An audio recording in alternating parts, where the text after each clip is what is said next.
Ay, good morning po. It's 5:30 po in the morning. Isa po akong Canadian, 75 years old.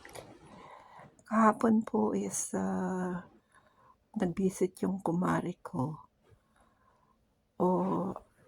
At nag-istorya siya last week nang nangyari sa kanya, 4 o'clock in the morning.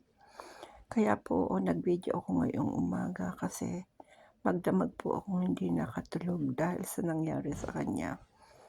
May bago pong scammer ngayon sa inyo pong cellphone. Be aware po sa mga scammer kasi po naubos pong lahat ang kanyang mga bank account, lahat po. May another way of hypnotism po sa cellphone na tumawag sa kanya 4 o'clock in the morning, and then nakita na lang po niya na nagpla-flashing ang kanyang cellphone. Pero sinagot din po niya kasi po her husband is outside Canada. I will not mention anything.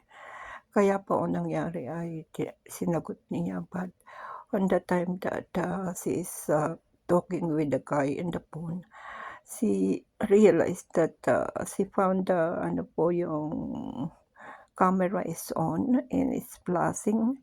That's why, guys, you have to be aware with the situation that if someone call you that you don't know and there is a camera flashing in your cell phone, that is a scammer. That they want to take out all your money or anything in your account because they are scammer. Kaya po, please be aware of this scammer. It's a brand new scammer that they can hypnotize you with that little camera, green camera. When they call you, there is a green camera that is flashing in your camera, in your cell phone. Guys, be aware of that.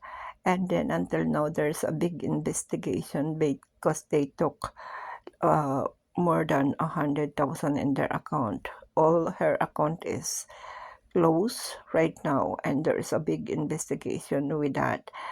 The policeman said that it's not only her, they have that. It's already going on. That's why I'm doing this video, because I'm really so scared and I cannot sleep. I want to tell you this and give you the chance that if there is someone that call you and there is a flashing light, green flashing light in your cell phone, just hang on and don't talk to them.